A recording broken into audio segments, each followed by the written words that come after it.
ଜୟ ଜଗନ୍ନାଥ। ଆଜି ଭଲ କଥା ଛୁଆ ମନେ ରଖିଥାଅ। ଆଜି ଆଲୋଚନା କରିବା ମଞ୍ଚେଶ୍ୱରଗିରି ଜଳେ ବୁଡ଼ି। କଣ ମଞ୍ଚେଶ୍ୱରଗିରି ଜଳେ ବୁଡ଼ି? ଦେଖ ବିଚିତ୍ର କଥା। ଗିରି ତ ଗିରି, କଣ ମଞ୍ଚେଶ୍ୱରଗିରି ଗୋଟେ ପାହାଡ଼। ମହାପୁରୁଷ କହୁଛନ୍ତି ଗୋଟେ ପାହାଡ଼, ତା ନାଁ ହଉଛି ମଞ୍ଚେଶ୍ୱରଗିରି। ସେ ଜଳରେ କଣ ହେଇଛି? ତାହେଲେ ଏଥିରୁ ଅନୁମେୟ କର ଜଳର ସ୍ତରଟା କୋଉ ସ୍ଥାନରେ ପହଞ୍ଚେ।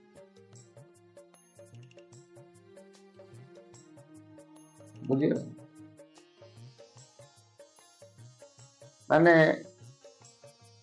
କଳିର ଅନ୍ତିମ ପର୍ଯ୍ୟାୟରେ ସବୁ ଅଲୌକିକ ଘଟଣା ମାନ ଘଟିବ, ଯାହା ଅସମ୍ଭବ ହିଁ ସମ୍ଭବ ହେବ। ନାରୀ ମାନେ ପୁରୁଷ ହେବେ, ପୁରୁଷ ମାନେ ନାରୀ ହେବେ। ହେଇଗଲେଣି ଅପରେସନ ହେଇକି ଗଲେ।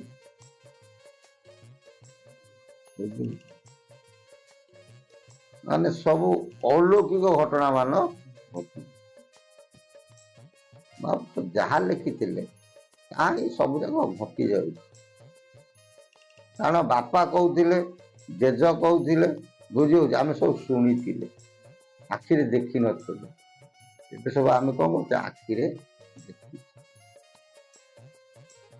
ମାଳିକା ଶାସ୍ତ୍ର ମନେ ରଖିଥାଉ, ହଉଛି ଅକ୍ଷର ଅକ୍ଷର ସତ୍ୟ। ଗୋଟିଏ ଏପଟ ସେପଟ ସନ୍ଧି ବାନ୍ଧ କରି ବହୁତ ଲୋକ ବହୁତ କଥା କହୁଛି, କିନ୍ତୁ ସେ ଶେଷ ବେଳେ କଣ ଭୋଗିବେ ବା ଭୋଗନ୍ତି, ଯିଏ ଆଖିରେ ଦେଖିଥିବ ସିଏ ଜାଣିଥିବ। ଢାଲୁ ମାରି କେତେ ଦିନ?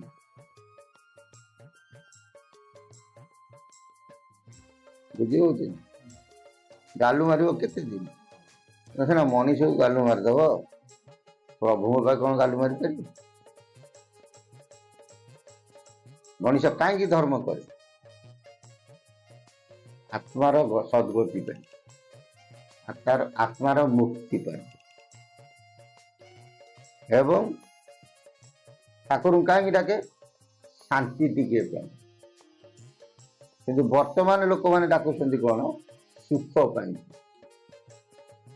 ମୁଁ ସେ ଜାଣିବା କଥା, ଚୈତନ୍ୟଙ୍କ ଭାଷାରେ ଦୁଃଖେ ନ ମିଳନ୍ତି ହରି, କାଲି ତ ମୁଁ ଯୋଉ କଥା କହୁଛି, ଦୁଃଖେ ନ ମିଳନ୍ତି ହରି ସୁଖେ ବହୁ ଦୂର, ଶାନ୍ତିରେ ମଧ୍ୟ ଗୌର ହରି ମିଳେ ନିରନ୍ତର।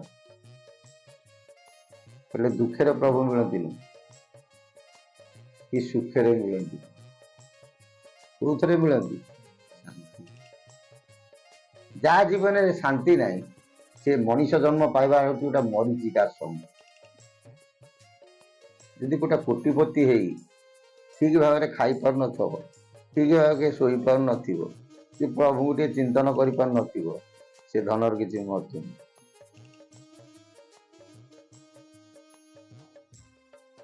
ତେଣୁ ଶାଗ ପଖାଳ ଖାଉ ପଛେ ଶାନ୍ତିରେ ରହିବାକୁ ଚେଷ୍ଟା କର।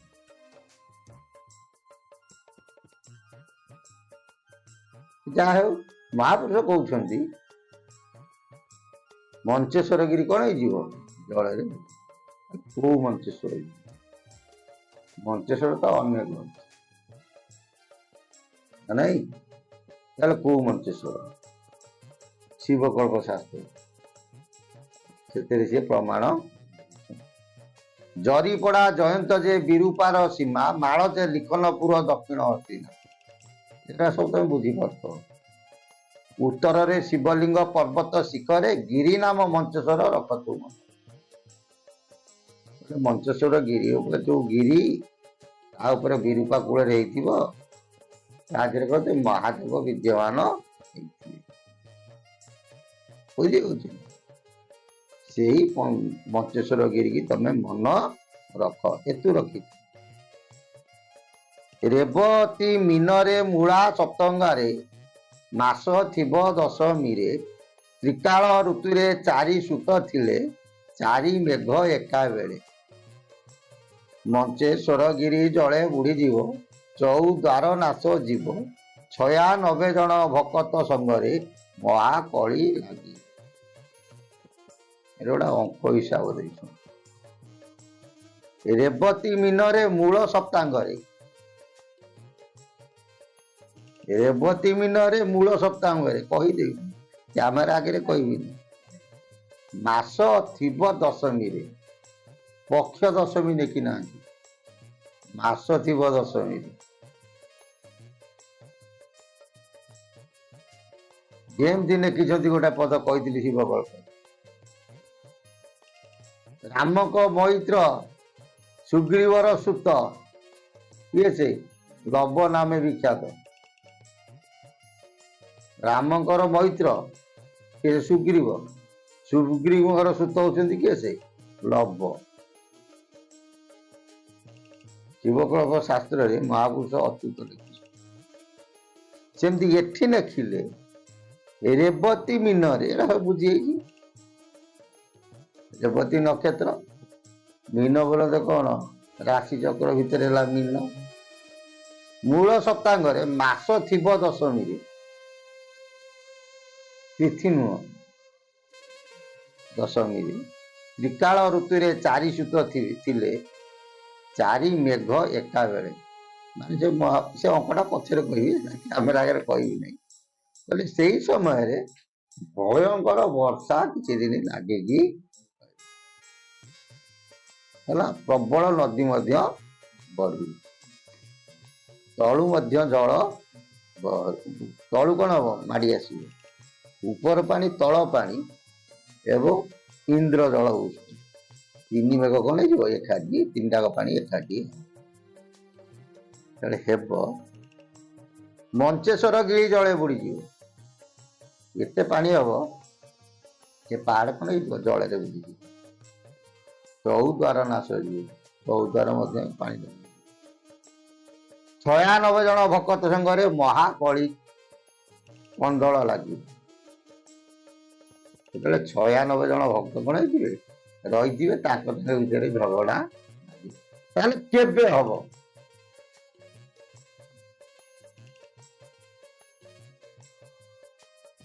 ମହାପୁରୁଷ ଏଇ ଅଙ୍କଟି ଲେଖିଛନ୍ତି, ଏଟା କେବେ? ଏଇ ହଉଛି ସବୁ ଚାବି।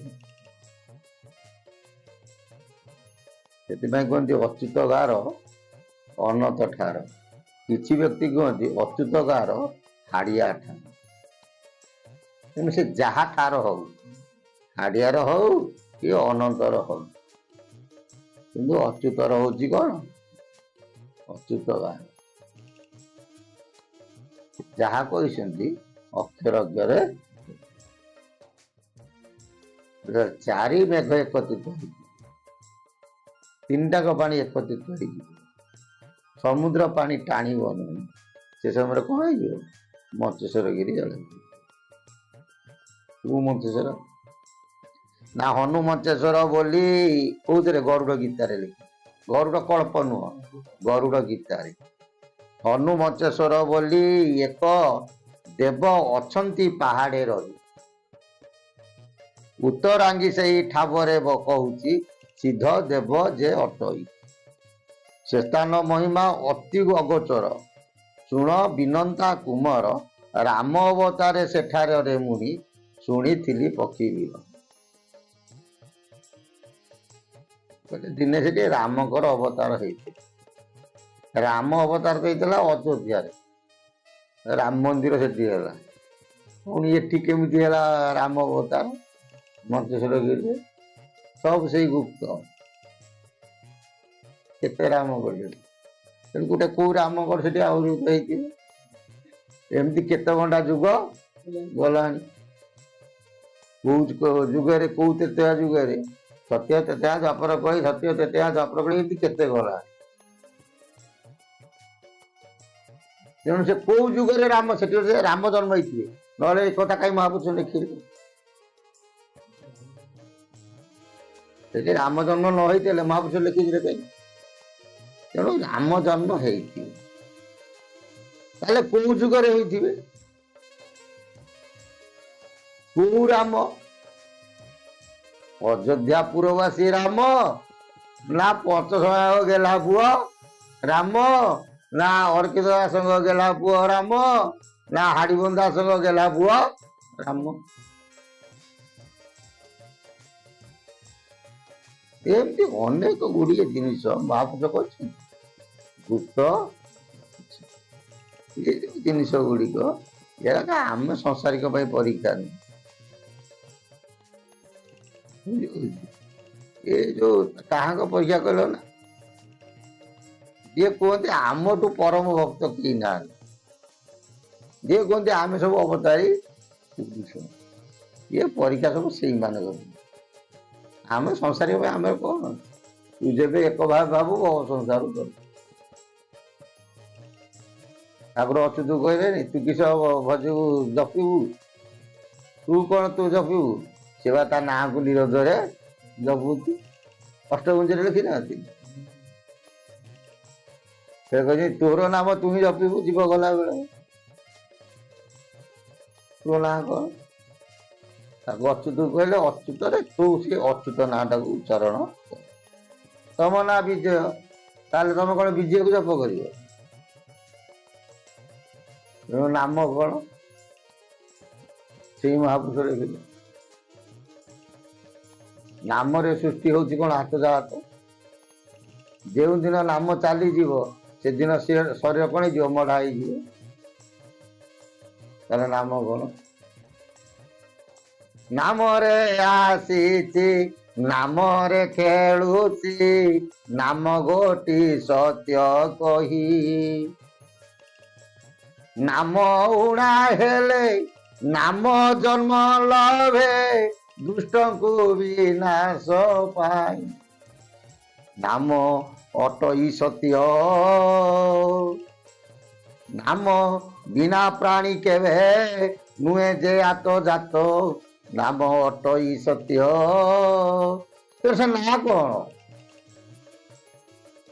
କିଛି ବ୍ୟକ୍ତି ବିଶେଷ କିଛି ମହାପୁରୁଷ ମାନେ ଲେଖିଛନ୍ତି, କିଛି ସୁଦ୍ଧ ହଂସ ସୂତ୍ର ବି କିଛି ପ୍ରମାଣ ଦେଇଛନ୍ତି।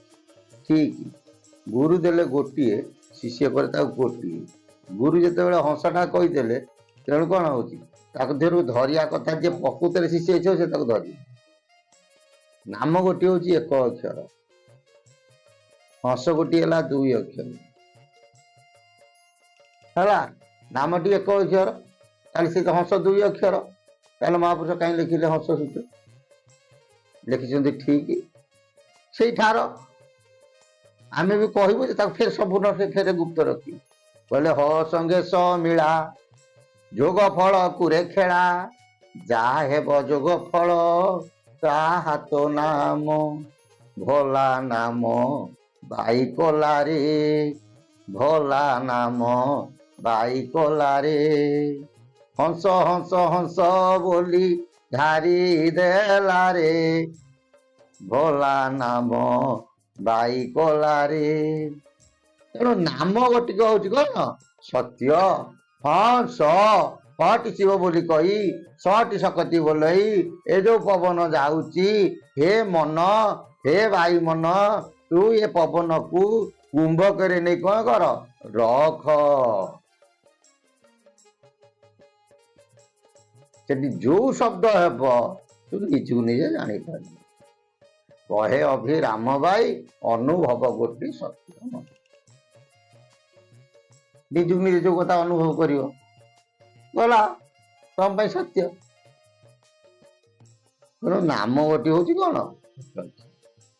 ସେ ଯାହା ହଉ ମହାପୁରୁଷ କହୁଛନ୍ତି ଏ ଜଳ କଣ ଯୋଉ ମଞ୍ଚେଶ୍ୱର ଗିରି ଦିନେ ଜଳରେ କଣ ହେଇଯିବ, ବୁଡି କେତେ ଅଙ୍କରେ। ସେ ଯୋଉ ରେବତୀ ମୀନ ମୂଳ ସତାଙ୍ଗରେ ମାସ ଥିବ ଦଶମୀରେ, ଏଇ ଦିନ କଣ ହବ, ସିଏ ଜଳରେ। ସେ ଅଙ୍କଟା କେତେ ହବ ଏଟା କ୍ୟାମେରା କହିହବନି, ଏଟା ତମକୁ ପଛରେ କହିଦେବି। ଜୟ ଜଗନ୍ନାଥ। ସେ ପ୍ରଭୁଙ୍କ ସଦିଚ୍ଛା ପୂର୍ଣ୍ଣ ହଉ, ସେ ଅଚ୍ୟୁତଙ୍କ ସଦିଚ୍ଛା ପୂର୍ଣ୍ଣ ହଉ। ବୋଲ ଆନନ୍ଦେ ଗବା।